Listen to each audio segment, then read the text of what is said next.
Hello friends, कैसे आप सब। स्वागत है आप सबका प्रगति वे चैनल पे। फ्रेंड्स, इस चैनल पे आप सभी के लिए क्लासिक्स एनसीईआरटी हिस्ट्री की सीरीज चलाई जा रही है।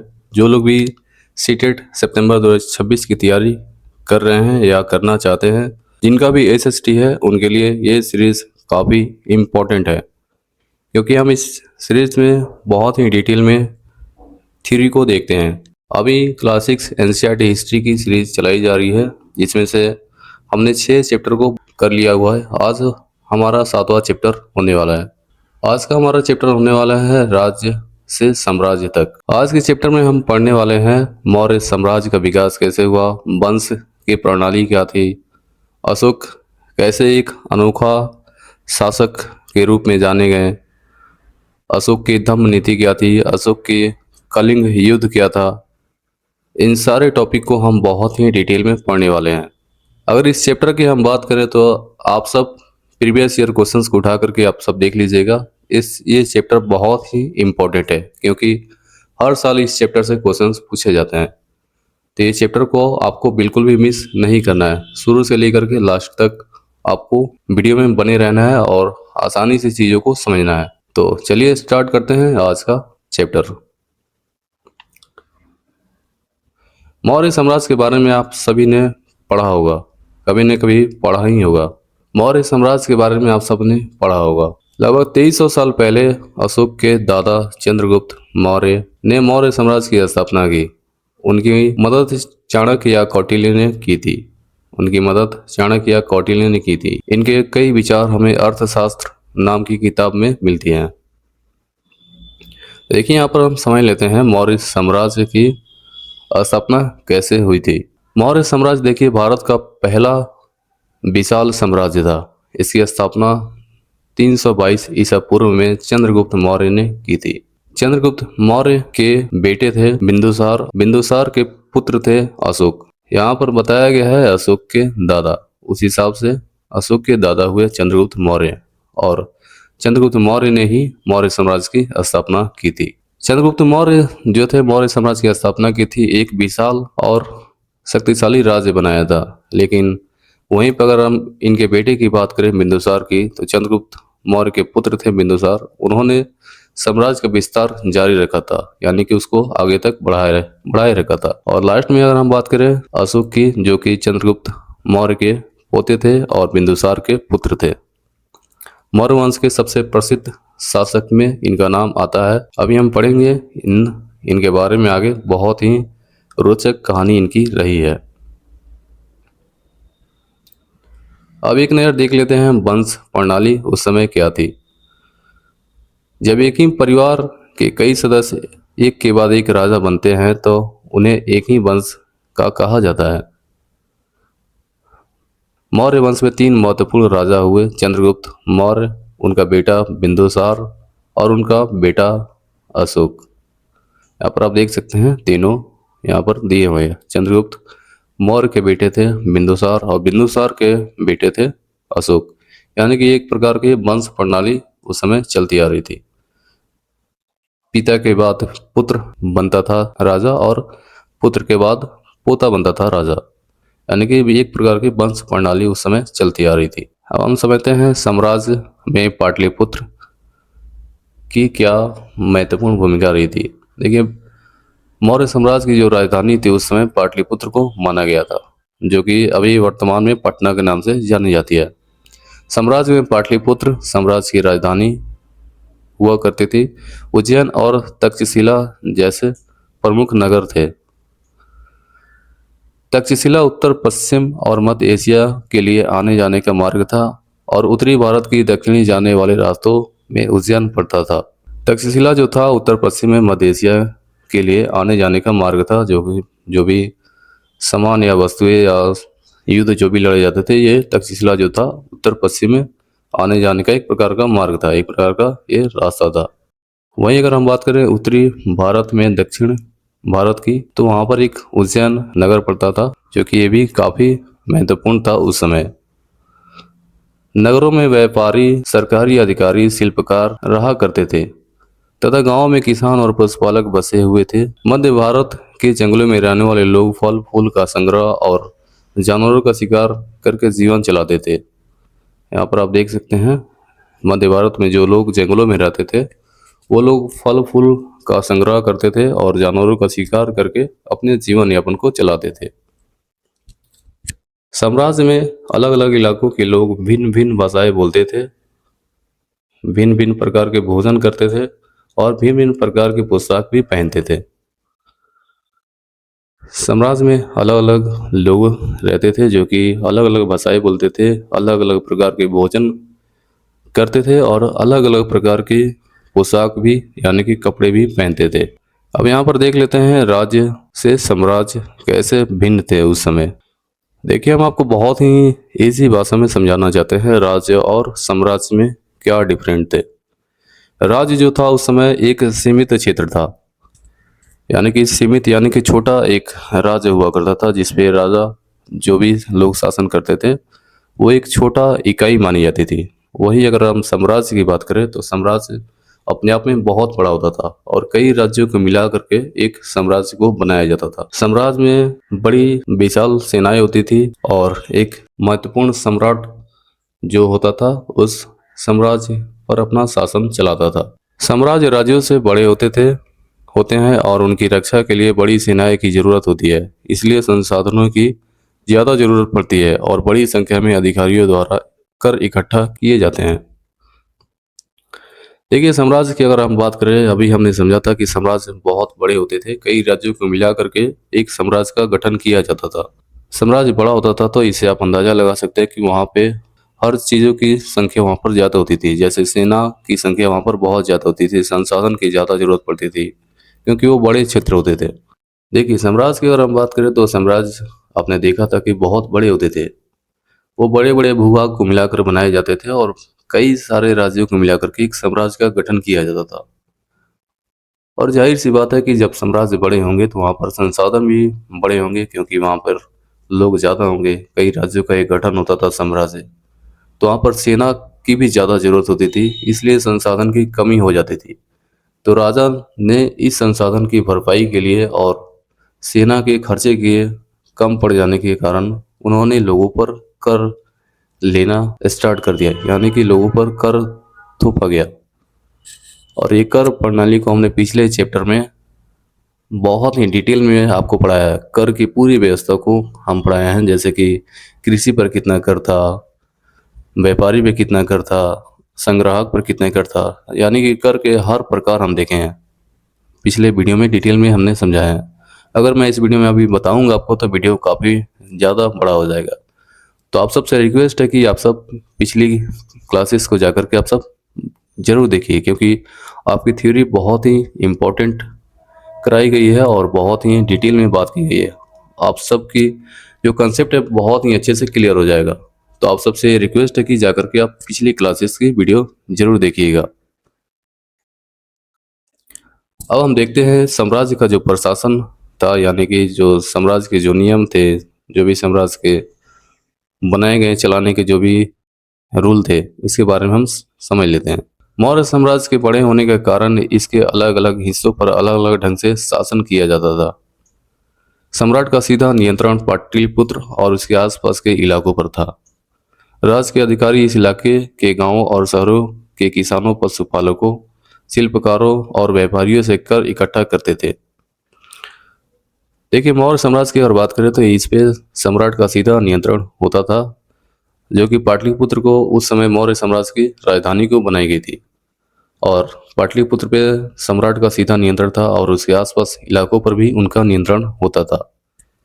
राज्य के अधिकारी जो थे इस गांव में और शहरों में के जो किसान लोग थे, पशुपालक लोग जो थे, शिल्पकार जो थे, व्यापारी जो थे, इन सभी से कर इकट्ठा वो लोग करते थे।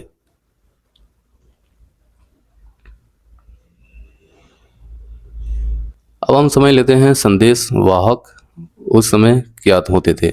संदेश वाहक का सीधा मतलब ये होता था कि वो अपने क्षेत्र और राज्य की जो क्रियाकलाप जो होती थी, जो भी शासन व्यवस्था होती थी, वो अलग अलग क्षेत्र में जा कर के उसको बताते थे, यानी कि एक जासूस का काम वो लोग करते थे। संदेश वाहक एक जगह से दूसरे जगह तक घूमते रहते थे और राजा के जासूस अधिकारियों के कार्यकलाप पर नजर रखते थे। राजा का काम राज्य परिवार एवं वरिष्ठ मंत्रियों की सहायता से सब पर नियंत्रण रखना था। मौर्य साम्राज्य के छोटे क्षेत्रों या प्रांत पर तक्षशिला या उज्जैन जैसी प्रांतीय राजधानियों ने शासन किया था। कुछ हद तक पाटलिपुत्र से इस क्षेत्रों पर नियंत्रण रखा जाता था और राजकुमारों को वहां का राज्यपाल यानी कि गवर्नर बनाकर भेजा जाता था। देखिए, मौर्य साम्राज्य में छोटे क्षेत्रों या प्रांतों पर तक्षशिला या उज्जैन जैसी प्रांतीय राजधानी से शासन किया जाता था। कुछ हद तक पाटलिपुत्र से इन क्षेत्रों पर नियंत्रण रखा जाता था, यानी कि पाटलिपुत्र उस समय मौर्य साम्राज्य की राजधानी हुआ करती थी। तो वहीं से सारे जो आसपास के जो राज्य थे, जो भी नगर थे, जो भी राजधानियाँ थी आसपास की, उन सारे क्षेत्रों पर पाटलिपुत्र से ही नज़र रखा जाता था। और जो भी वहाँ के जो राजकुमार जो लोग थे, यानी कि राजा के जो लोग भी पुत्र थे उस समय, उनको राज्यपाल यानी गवर्नर बना करके दूसरे राज्यों में, दूसरे नगर में भेजा जाता था। प्रादेशिक केंद्रों में मौर्य शासक सिर्फ मार्गों और नदियों पर नियंत्रण रखने की कोशिश करते थे जो आवागमन के लिए महत्वपूर्ण थे। यहाँ से कर और भेंट इकट्ठा किया जाता था। प्रादेशिक केंद्रों में मौर्य साम्राज्य सिर्फ मार्गों और नदियों पर नियंत्रण रखने की कोशिश करते थे जो आवागमन के लिए महत्वपूर्ण थे। यहाँ से कर और भेंट इकट्ठा किया जाता था और काफी ज्यादा किया जाता था। जंगल में रहने वाले लोगों से उम्मीद की जाती थी कि वे मौर्य पदाधिकारियों को हाथी, लकड़ी, मधु और मोम जैसी चीजें ला करके दें। जो लोग भी उस समय मौर्य साम्राज्य के समय जंगल में जो लोग भी रहते थे, उनसे यह उम्मीद किया जाता था कि वो लोग हाथियों को पकड़ कर ला कर दें, लकड़ी ला करके दें और मधु ला करके दें और मोम जैसी चीजें ला करके दें। और भी बहुत सारी चीजें थी जो कि जंगल में रहने वाले लोगों से अपेक्षाएं की जाती थी, क्योंकि वो लोग तो नगर में रहते नहीं थे और ना ही वो लोग कृषक, व्यापारी, शिल्पकार थे। वो लोग जंगल में रहते थे। एक प्रकार के आखेटक के रूप में वो लोग जाने जाते थे। तो उन लोग से हाथी, लकड़ी, मधु और मोम जैसी चीजें को ला करके देने की इच्छाएं की जाती थी। अर्थशास्त्र में लिखा है कि उत्तर पश्चिम कंबल के लिए और दक्षिण भारत सोने और कीमती पत्थरों के लिए प्रसिद्ध था। अर्थशास्त्र जो पुस्तक है, हमने शुरू में ही आपको बताया था कि अर्थशास्त्र के लेखक जो थे कौटिल्य थे, यानी कि चाणक्य थे। और अर्थशास्त्र पुस्तक में लिखा गया है कि उत्तर पश्चिम जो एरिया था भारत का, वो कंबल के लिए प्रसिद्ध था। दक्षिण भारत जो था वो सोने और कीमती पत्थरों के लिए प्रसिद्ध था।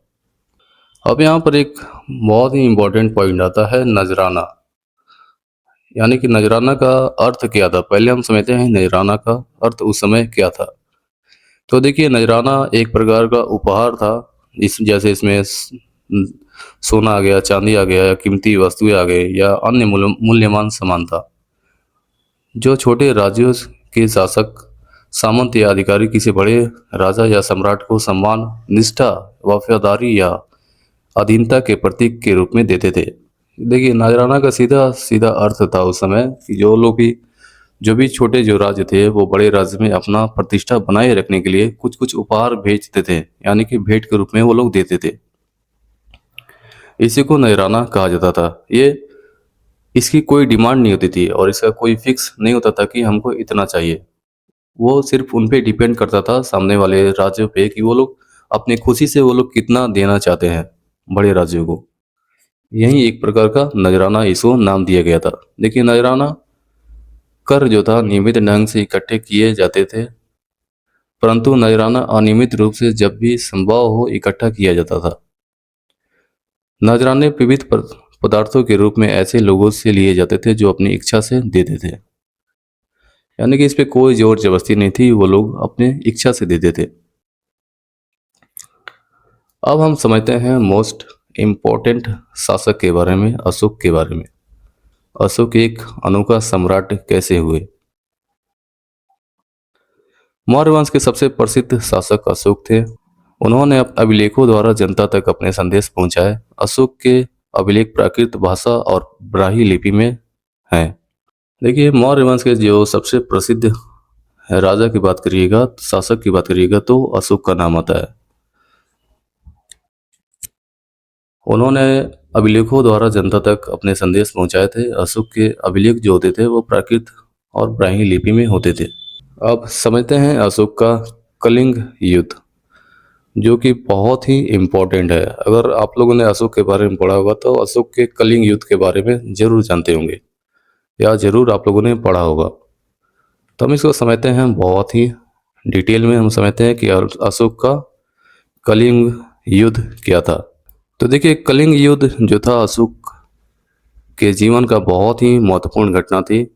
यह युद्ध लगभग 261 ईसा पूर्व में कलिंग और मौर्य साम्राज्य के बीच हुई थी। कलिंग जो नगर था वो अभी जो वर्तमान में जो उड़ीसा है, उड़ीसा का वो अधिकांश भाग हुआ करता था। उस समय कलिंग एक नगर था। उस कलिंग से मौर्य साम्राज्य के बीच ये एक युद्ध हुआ था और उस समय मौर्य साम्राज्य के शासक अशोक थे।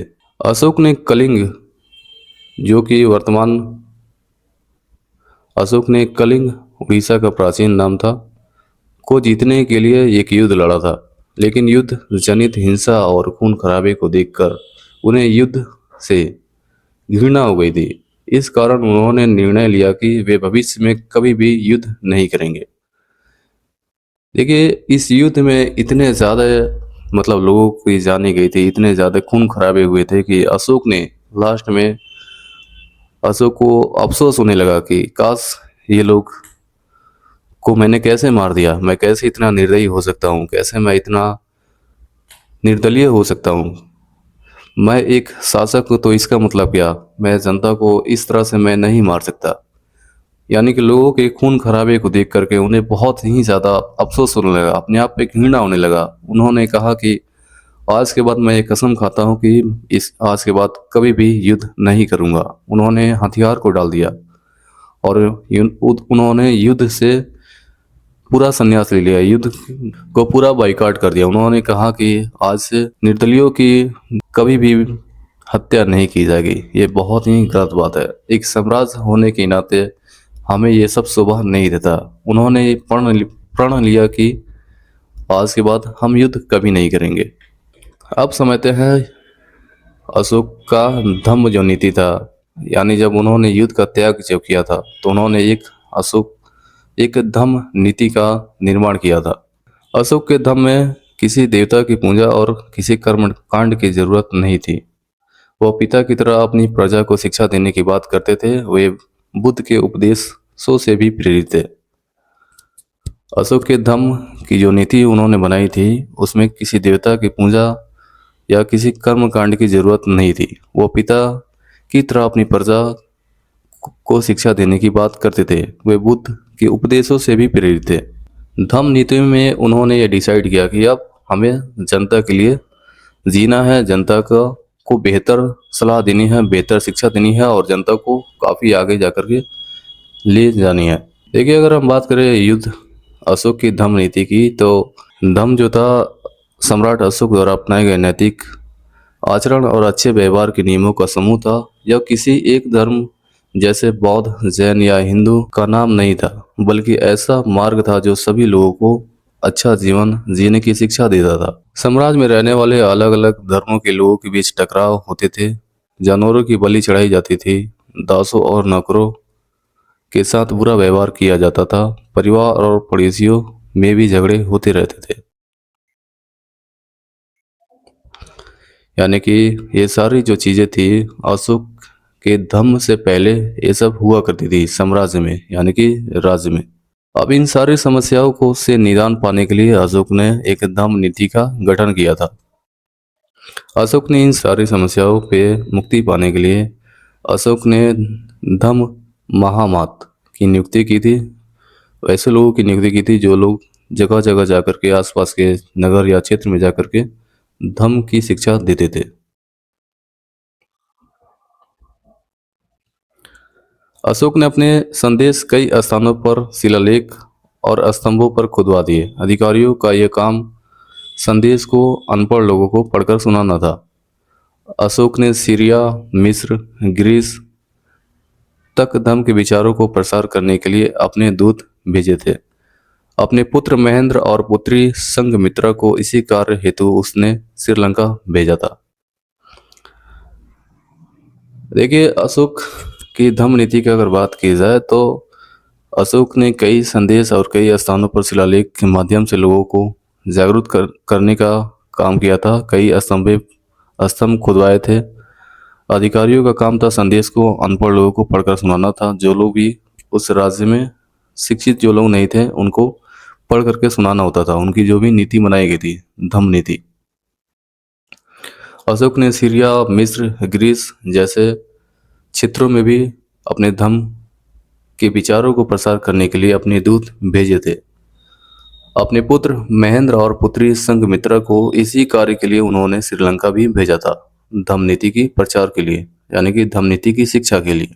देखिए, अगर आसान भाषा में अगर हम अशोक के धम्म के मुख्य सिद्धांतों की बात अगर हम करें तो इसमें देखिए बेसिकली बोला गया था कि अपने माता पिता या बड़ों का सम्मान करना चाहिए, छोटों के साथ प्रेम और दया का व्यवहार करना चाहिए, सभी धर्मों का आदर करना चाहिए, सत्य बोलना और ईमानदार रहना चाहिए, सभी जीवों के प्रति दया और अहिंसा का भाव रखना चाहिए, प्रजा के कल्याण के लिए कार्य करना चाहिए।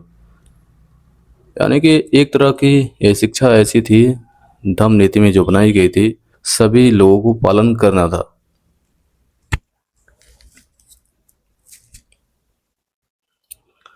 धम्म नीति में उन्होंने सड़कें बनवाई थी, कुएं खुदवाए थे और विश्वास गृह बनवाए थे। इसके अलावा मनुष्य व जानवरों की चिकित्सा की भी व्यवस्था की थी।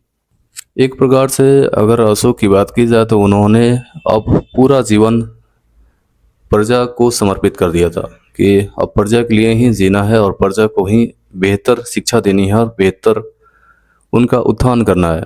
पूरी तरह से वो प्रजा के बारे में सोचने लगे। उन्होंने सड़कें बनवाई थी, जो भी उस समय सड़क जो थी सही नहीं थी, लोगों का आवागमन सही से नहीं हो पाता था, तो जगह जगह पर अच्छी सड़कें उन्होंने बनवाई थी, कुएं खुदवाए थे जगह जगह, विश्राम गृह की भी व्यवस्था करवाए थे, यानी कि जगह जगह पर विश्राम के लिए जगह बनाए गए थे जहाँ पर लोग विश्राम कर सके। जो भी उस समय जो लोग आते थे, आवागमन जो दूर दूर से करते थे, उन लोगों के लिए विश्राम की भी व्यवस्था की गई थी।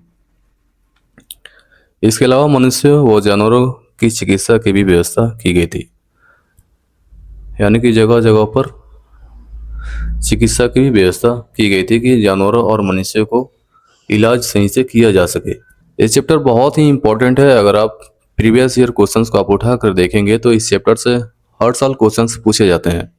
अभी ये सीरीज जैसे ख़त्म होती है तो मैं चैप्टर वाइज PYQ क्वेश्चंस लेकर के आऊँगा और प्रीवियस ईयर आपको डिटेल में कराया जाएगा चैप्टर से रिलेटेड। अभी आप जैसे ही क्लास 6 का ये जो हिस्ट्री का जो सीरीज चल रहा है, ये जैसे ही ख़त्म होता है तो हम पूरा चैप्टर का प्रीवियस ईयर क्वेश्चंस के एक सीरीज भी लेकर के हम आएंगे, जहाँ से आपको दिखाया जाएगा कि कैसे क्वेश्चंस पूछे जाते हैं और क्वेश्चंस को बहुत ही डिटेल में हम करने वाले हैं। अब देख लेते हैं कुछ महत्वपूर्ण तिथियों के बारे में। मौर्य साम्राज्य की शुरुआत जो होती थी वो 23 वर्ष पूर्व हुई थी। तो देखिए, यहाँ पर हमारा चैप्टर समाप्त होता है।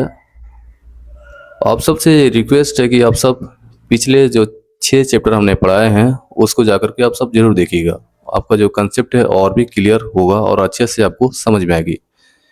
अगर सीटेट एग्ज़ाम की बात करिएगा तो वहाँ पर आपको कंसेप्ट बेस्ड क्वेश्चंस पूछे जाते हैं। NCERT की एक एक लाइन से क्वेश्चंस पूछे जाते हैं।